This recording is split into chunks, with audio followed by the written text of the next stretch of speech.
പങ്കാളികൾക്കിടയിൽ വഴക്കും പ്രശ്നങ്ങളും ഉണ്ടാകാം. അവർക്ക് ചില കുറവുകളൊക്കെ കാണും. ഭർത്താവ് മദ്യപാനിയോ സംശയരോഗിയോ ആകാം.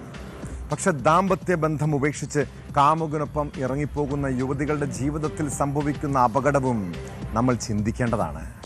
പത്തനംതിട്ട അടൂരിലെ ഷഹാനയുടെ ദാമ്പത്യം തകർത്തത് അരുണെന്ന യുവാവുമായുള്ള വഴിവിട്ട ബന്ധമാണ്. അത് തെറ്റാണെന്നറിഞ്ഞിട്ടും അവർ തമ്മിൽ പ്രശ്നങ്ങൾ ഉണ്ടായിട്ടും ഷഹാനയ്ക്ക് ആ സൗഹൃദം അവസാനിപ്പിക്കാൻ കഴിഞ്ഞില്ല. ആരോടും പരാതിയോ പരിഭവമോ പറയാൻ സാധിച്ചില്ല. ഒടുവിൽ കാമുകനുമായുള്ള പ്രശ്നത്തെ തുടർന്ന് അവൾ ജീവിതം സ്വയം അവസാനിപ്പിക്കുന്നു. യുവതിയുടെ തൂങ്ങി മരണത്തിൽ കാമുകൻ അടൂർ ഏഴംകുളം സ്വദേശി അരുണിനെ പോലീസ് അറസ്റ്റ് ചെയ്തു.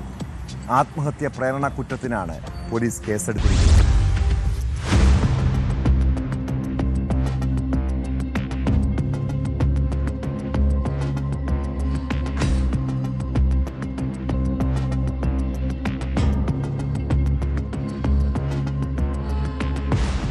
തിങ്കളാഴ്ച രാത്രിയാണ് അടൂരിലെ വീട്ടിൽ ഷഹാന തൂങ്ങി മരിച്ചത്. കാമുകനായ അരുണും ഈ സമയം വീട്ടിലുണ്ടായിരുന്നു. കാമുകന്റെ മർദ്ദനത്തിലും പ്രേരണയിലുമാണ് ഷഹാന തൂങ്ങി മരിച്ചത് എന്നാണ് പോലീസിന്റെ കണ്ടെത്തൽ. തൂങ്ങി മരിക്കും മുമ്പ് ഷഹാനയെ അരുൺ ക്രൂരമായി മർദ്ദിച്ചിരുന്നു. അരുണിന്റെ ആക്രമണത്തിൽ മനം നൊന്താണ് ഷഹാന ആത്മഹത്യ ചെയ്തത് എന്നാണ് പോലീസ് പറയുന്നത്. പോലീസിന്റെ ചോദ്യം ചെയ്യലിൽ പ്രതി കുറ്റം സമ്മതിച്ചു. തുടർന്നാണ് ആത്മഹത്യാ പ്രേരണ കുറ്റത്തിന് പോലീസ് കേസെടുത്തത്.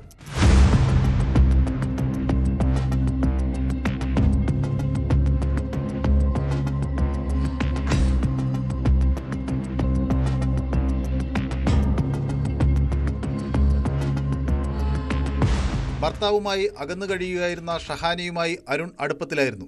സംഭവ ദിവസം രാത്രി വീട്ടിലെത്തിയ അരുൺ ഷഹാനയുമായി വാക്കേറ്റമുണ്ടാവുകയും മർദ്ദിക്കുകയുമായിരുന്നു. തുടർന്ന് ഷഹാന ആത്മഹത്യ ചെയ്തു. അരുണിന്റെ സാന്നിധ്യത്തിലായിരുന്നു ആത്മഹത്യ. എന്നാൽ ഇയാൾ പിന്തിരിപ്പിക്കാൻ ശ്രമിച്ചോ എന്ന കാര്യം വ്യക്തമല്ല. മകളെ കൊലപ്പെടുത്തിയതാണെന്നായിരുന്നു ഷഹാനയുടെ മാതാവിന്റെ ആരോപണം.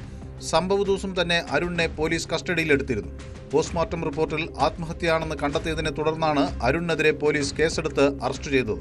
അടൂർ ഏഴംകുളം സ്വദേശിയായ അരുൺ KSEBയിലെ താൽക്കാലിക ഡ്രൈവറാണ്.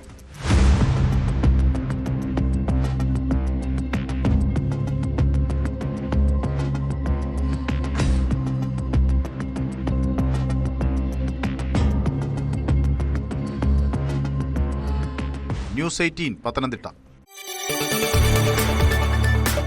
കൂടുതൽ വാർത്തകൾക്ക് news 18 Keralam YouTube channel subscribe ചെയ്യുക.